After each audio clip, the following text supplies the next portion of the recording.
that leads to life. और हम उस मार्ग के बारे में सुनते आ रहे हैं जो सकरा है, सकेत फाटक है, जिसके जरिए से हम अनंत काल के जीवन की ओर जाते हैं। Similar passage we read in Luke chapter 13. I just want to turn there. और ऐसा ही एक और बात जो है लूका के 13वें अध्याय में हम पढ़ सकते हैं। He talks about one more thing, and the narrow door.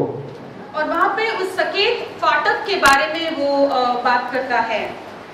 He says there's a narrow door that leads to life. Luke 13 verse 24. Strive to enter through that narrow door. For many, I tell you, will seek to enter and will not be able. और लूका के 13 उसका 24 में उसने उनसे कहा, सकेत द्वार से प्रवेश करने का यत्न करो।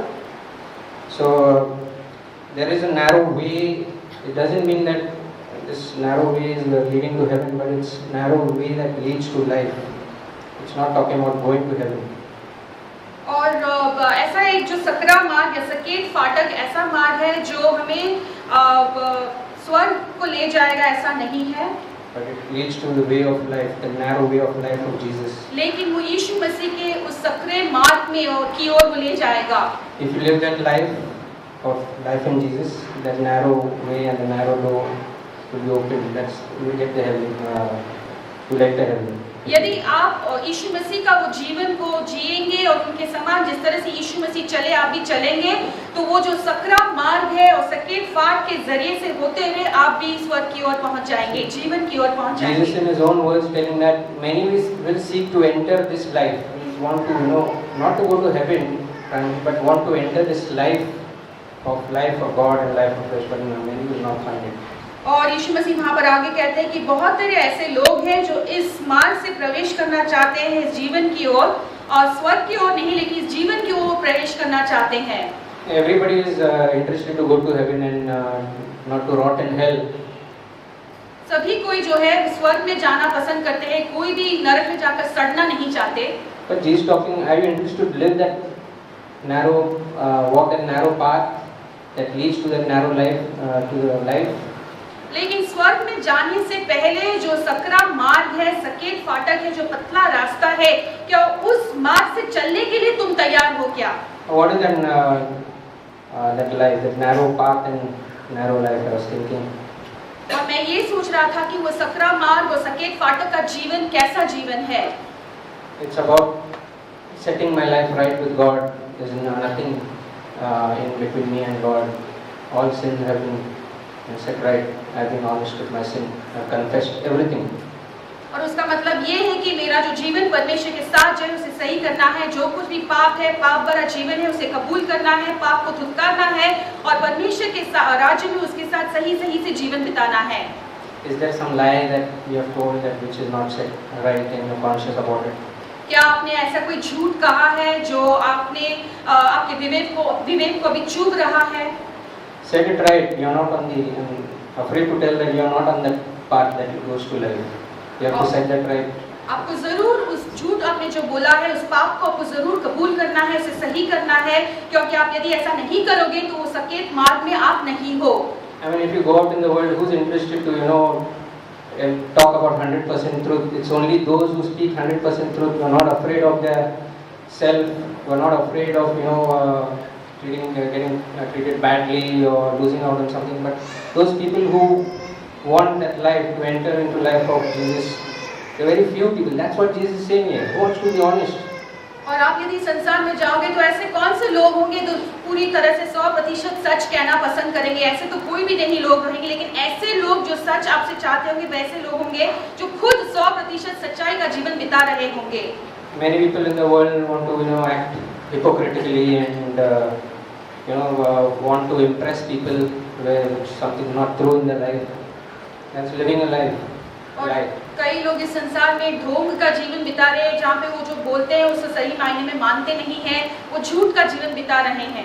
I don't want to be in that life, where I come to church and show that I'm spiritual. I'm coming to church, but I go home. I don't apologize to my wife. I don't speak truth to my wife. Then I don't want such a life. Then I'm not living on that narrow path which Jesus talked about. तो मैं वैसा एक ढोंगी का जीवन नहीं बिताना चाहता जहाँ पर मैं कलीसिया में तो आता हूँ, बाहरी रीति से दिखावा करता हूँ कि मैं कितना पवित्र हूँ, लेकिन घर पर जाकर जो मैंने गलती किया है उसके लिए अपने पति से माफी भी नहीं मांगता। इस तरह का जो ढोंग का जीवन है, नाटक का जो जीवन है, मैं नहीं बिताना चाहता। Jesus said, let your yes be yes and no be no, and rest other thing that excuses come and you try to Lord, that is from the devil, he said clearly. और यीशु मसीह ने कहा कि आपका जो हाँ होता है उसका मतलब हाँ ही होने दो, आपका जो ना होता है उसका मतलब ना ही होने दो। इसके बढ़कर इसके ऊपर आप जो कुछ भी बहाना देते हो ये शैतान की ओर से होता है। That's what he's saying. Strive to enter through that narrow door. Jesus talked about this. I am the door in John chapter 10.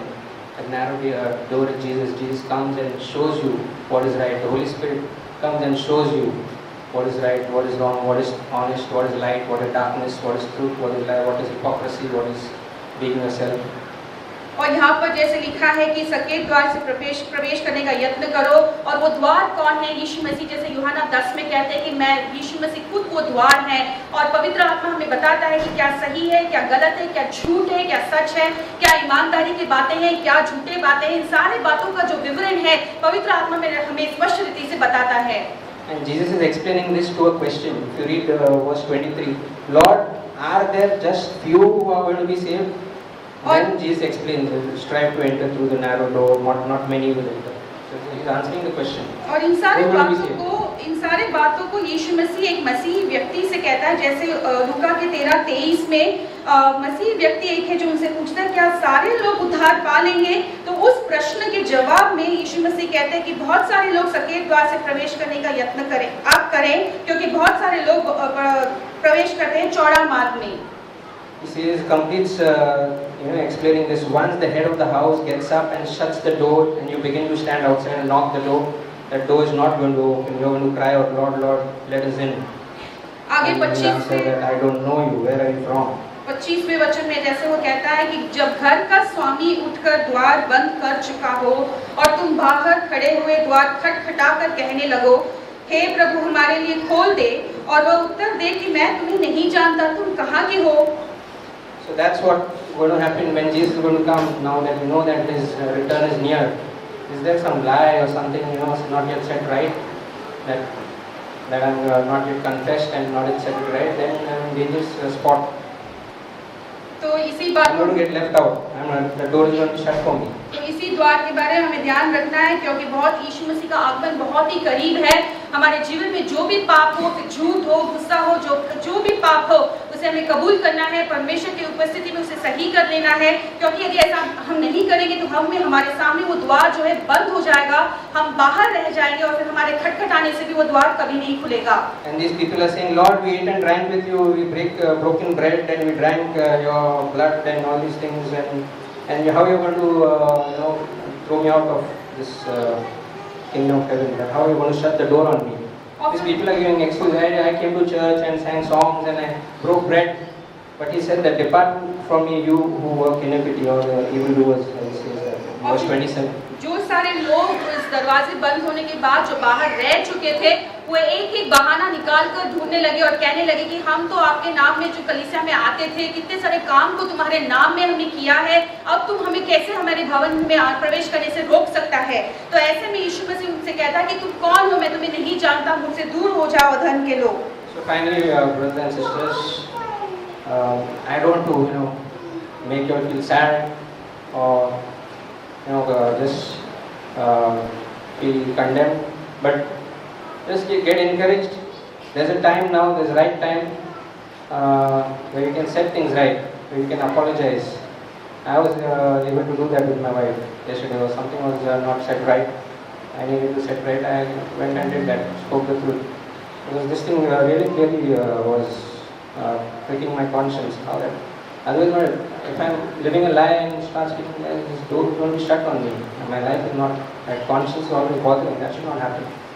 इसलिए भाइयों और बहनों, मैं किसी में दोष नहीं लगाना चाहता है, हमें दुखी नहीं होना है, लेकिन मैं हर किसी को प्रोत्साहन देना चाहता हूँ कि हमारे पास समय बहुत कम है और दिए हुए समय में जरूरी है कि हमारे सारे पापों को हमें कबूल करना है और परमेश्वर की उपस्थिति में उसे सही करना है। मेरे भी जीवन में ऐसी कोई बातें हुई थी जहां पर मैं जाकर माफी मांगना मुझसे नहीं हो रहा था, लेकिन परमेश्वर ने दया से मैंने अपनी पत्नी से माफी मांग लिया, क्योंकि वो जो मैंने मुझसे जो गलती हुई थी, सच बोली थी मैंने, वो नहीं सच बोलने की वजह से मेरे विवेक को वो चुपती रही।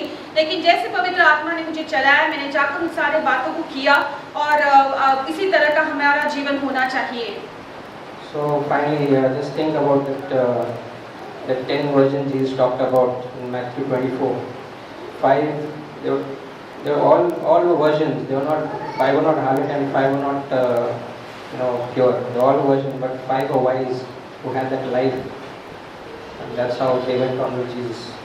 और मत्ती के 24 में उन 10 कुमारियों के तरह हमें सोचना चाहिए, जिनमें 5 कुमारी जो है बुद्धिमान थी और 5 कुमारी जो है मूर्ख थी।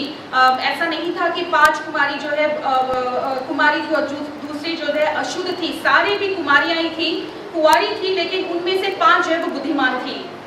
So Lord opened the door and those wise Lord took them because their lamp was burning by those days, their life was burning. They lived a narrow life, a narrow path they walked, and were quick to set matters right with God and with man. The conscience was clear. They were quick, they were weak, but they were clear and they were honest. God wants to be honest. He doesn't want us to expect to be perfect, but wants to be honest. Yeah, you've done a mistake. I'm happy if my child tells I've done a mistake. I'm happy to forgive him and give him a chance to live better and take an opportunity and set things right. Same way, it's with God. He's going to give us another opportunity, and that's what the hope that we have. God who always gives another opportunity to live that life. और उस 10 कुमारियों में से वो 5 बुद्धिमान कुमारियों की तरह रहना है, जो खटखटाने से परमेश्वर ने वो दूल्हा जो है उसने दरवाजा खोल दिया